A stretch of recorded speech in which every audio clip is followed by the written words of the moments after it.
Hello viewers, welcome back to my channel. Today topic is লিকুৰিয়া বা white discharge বা বগা স্ৰাৱৰ সমস্যাৰ বিষয়ে। আজি মই আলোচনা কৰিম অতিকৈ গুৰুত্বপূৰ্ণ মহিলাসকলৰ এটা ৰোগৰ বিষয়ে।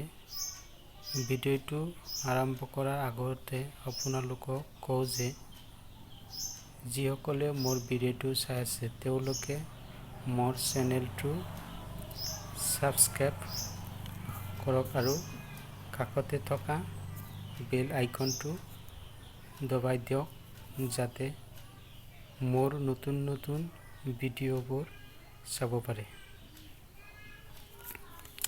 এতিয়া আহো মূল আলোচনালৈ। প্ৰথমতে আমি জনা দৰকাৰ লিকুৰিয়া কি আৰু এই ৰোগবিধ মহিলাসকলৰ কিয় হয়। লিকুৰিয়া হ'ল এটা এনে ৰোগ। এই ৰোগ হ'লে মহিলাসকলৰ ভেজিনা অৰ্থাৎ যোনিৰ পৰা বগা কেতিয়াবা দৈৰ দৰে তৰল ৰস ওলায়। ইয়াকেই বগা স্ৰাৱ বা লিকুৰিয়া বুলি কোৱা হয়। এতিয়া আহো এই ৰোগবিধ মহিলাসকলৰ কি কাৰণত হয়।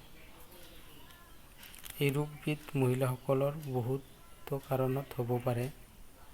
তাৰে ভিতৰত 1 নম্বৰ হ'ল ফাংগাল ইনফেকশ্যন, 2 নম্বৰ প্ৰটোজোৱা আৰু বিভিন্ন বেক্টেৰিয়া।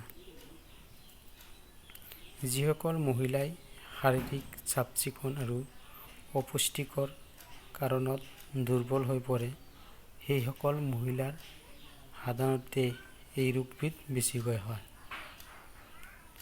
মহিলাসকলৰ মাহেকীয়াৰ পিৰিয়ডৰ সময়ত কিছুসংখ্যক অশিক্ষিত মহিলাই ষ্টেপ-ফ্ৰী বা নেপকিন ব্যৱহাৰ কৰাৰ পৰিৱৰ্তে ঘৰৰ লেতেৰা চিঙা কাপোৰ ব্যৱহাৰ কৰিলে এই ৰোগবিধ হ'ব পাৰে।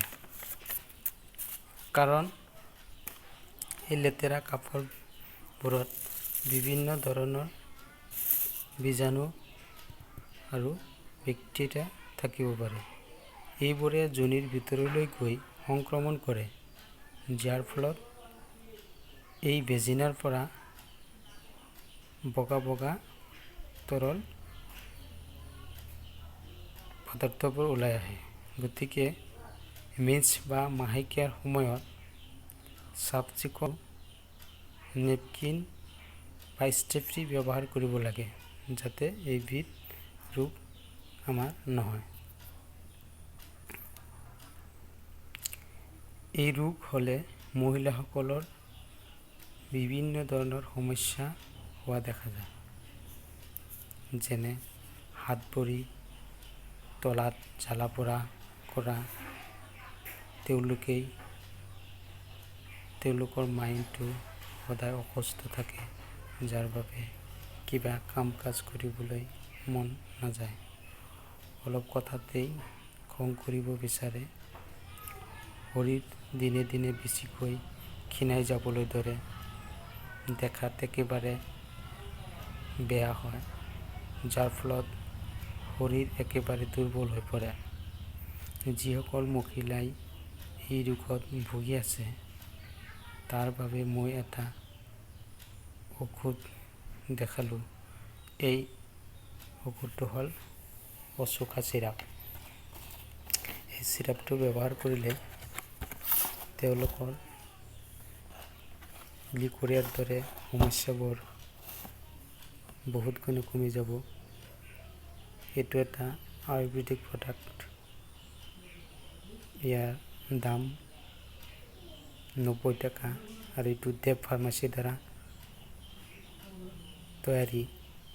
এইটো যে অকল লিকুৰিয়াৰ কাম কৰে তেনে নহয়। মেনষ্ট্ৰুৱেল ডিছঅৰ্ডাৰ মানে মানুহ মাহেকীয়াৰ সময়ত তলপেটত বেদনা হ'লে সেইটো কাম কৰে। গেষ্ট্ৰোইণ্টেষ্টাইনেল মানে ডিছঅৰ্ডাৰ, তাৰ কিছুমান গেষ্ট্ৰিকৰ সমস্যা থাকিলেও এই অশোকা চিৰাপটোৱে কাম কৰে। গতিকে আপোনালোকে মোৰ চেনেলটো ছাবস্ক্ৰাইব কৰক আৰু লাইক কমেণ্ট কৰক আৰু যিমান পাৰে মোৰ এই ভিডিঅ'টো শ্বেয়াৰ কৰি দিয়ক, যাতে আন সকলো মানুহেও এই তথ্যখিনি জানিব পাৰে আৰু তেওঁলোকৰ স্বাস্থ্যৰ সহায়কৰ বাবে তেওঁলোকে এইখিনি গম পাব পাৰে। থেংক ইউ ৱাচিং মাই ভিডিঅ'।